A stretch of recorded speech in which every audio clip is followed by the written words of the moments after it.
A stock-specific one. Infosys is in the spotlight on the back of its buyback, which opens today. Highest ever buyback and is almost double the size of their last two buybacks. Sumit has details on these. Sumit. The 18,000 crore buyback that Infosys announced, which is the largest ever, opens today. Now, this amount of 18,000 crore is not only the highest ever, but also double the size of the last two buybacks that the company has announced.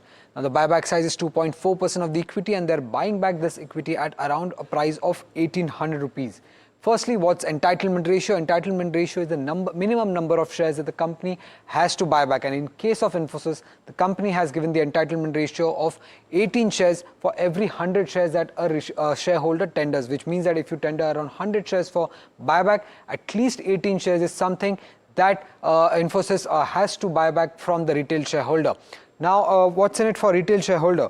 Around 15% of this size has been reserved for retail shareholder, that is around 2,700 crore rupees, and acceptance ratio would completely depend on the participation of retail shareholders. And given the fact that in the last couple of buybacks we have seen high retail participation, if that continues, then the acceptance ratio will also be lower at around 18%. And if participation is on the lower side, then acceptance ratio could well be higher. So we have given this analysis of Infosys share prices if you would have bought at different time period. In 2021, the average share price of Infosys was close to 1,500 rupees. In 2022, it was close to 1,600. In 2023, it was close to 1,400, and in 2024, it was close to 1,700 rupees. Now, assuming that you bought these shares at any of these years, and the acceptance ratio, if it is minimum 18%, then if you had bought shares in 2021 and if you're giving back these shares for buyback, then at 18% acceptance ratio, the gains would have been just 3%, and at a higher acceptance ratio of 50%, the gains would have been around 9%.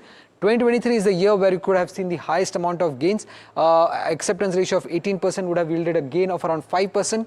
30% acceptance ratio would have yielded a gain of 8%, and 50% acceptance ratio would have given you the highest gain of around 13.5%. But wait, this is just a gross gain, not the net gain. Given the fact that the taxation rule on buyback has changed from 1st of October 2024, the proceeds will be taxed at on the hands of shareholder, and this will depend on the slab rates, and the slab rates vary anywhere between 5 to 30%. So assuming that you had bought shares in 2023 and acceptance ratio is at a higher side of 50%, then gains would have been around 13.5%, because that would have been if you would have bought the shares in 2023, and if you are at the 20% tax bracket, then the actual gain for any shareholder would have been just 10.8%, and that too for a holding period of 2 years. So even if you put up your shares on this buyback, then the gains from the buyback would have been very limited at just 11% for the holding period of 2 years.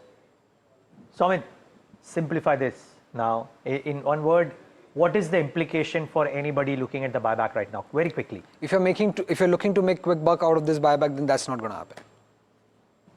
Excellent answer. And that's the answer, yeah, in all probability. Thank you. But we will maybe talk a little bit more about this. I want to get Avinash's view as well, because there's also the possibility of is there still a possibility of trading your buyback? What is it called? The ability to tender your shares. Can you still trade that when the buyback starts? No, I think the record date is gone, if I'm not wrong, right? It's gone, so, it's gone. So you can't do that anymore. So therefore, you either participate or not. And so therefore, should you do that? The long answer has been given. The short answer has also been given. Stay tuned. We'll be talking about more after the break.